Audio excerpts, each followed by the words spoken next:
After this morning's birth certificate press conference at the White House prompted everybody on Earth to say, wow, so that happened.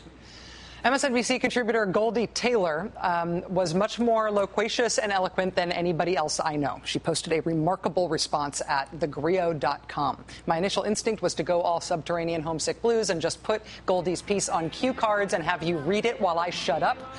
Ultimately, we realized it would be smarter to just let her explain, let her tell it. We've never done this before. It's sort of a guest on-air op-ed, but I think this occasion calls for it.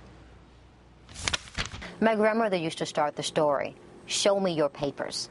That's what the police officer said to Major Blackard, her great-grandfather, when he was just 19 years old.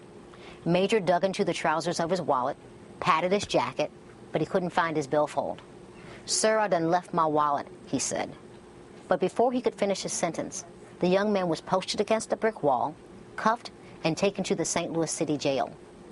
Unable to prove his identity, he would spend the next 21 days in a cramped, musty cell. That's where his older brother Matt found him. He had been beaten and was bloodied. Matt returned with Major's employer later that day, wallet and identification card in hand. They needed to post bond, and the police officer needed to see a white face. The year was 1899, and Major Blackard was my great-great-grandfather. The real crime was that Major Blackard was a man of color living in America in 1899.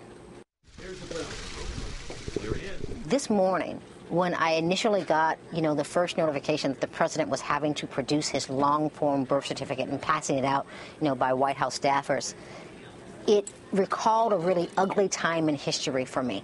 It recalled a time when men of color, when black men specifically, weren't allowed on the street without identification.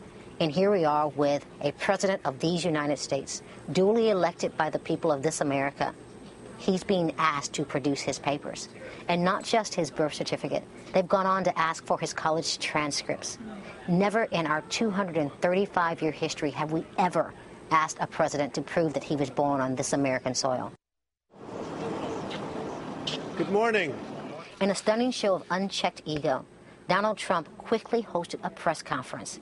He took credit for forcing our president to hand over his birth certificate. The sometime real estate developer, socialite, author, and television personality went on to caution onlookers to let the experts examine the documents, as if the president were perpetrating a fraud. Trump didn't even want just the birth certificate. He wanted the president to release his college transcripts.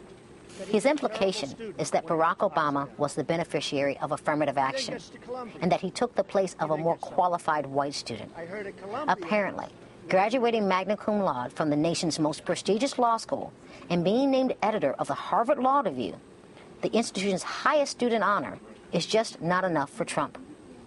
But you see, for people like Trump, it never is enough. If he gets on the phone or gets off his basketball court or whatever he's doing at the time, he should be focused on OPEC and getting those prices down. As if his place was better on the basketball court.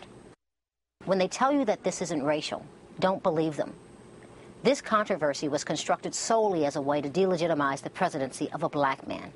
Those who question the location of Barack Obama's birth are clearly the same people who would pack up and move out of a neighborhood if somebody like me moved in next door.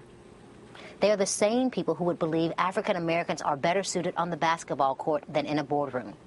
When they say they want to take their country back, they mean from us. Goldie Taylor's full article in response to this presidential press conference today is posted at thegrio.com. Highly recommended. And thanks, Goldie, for doing our first ever guest op-ed. Now it's time for the Ed Show. Have a good night.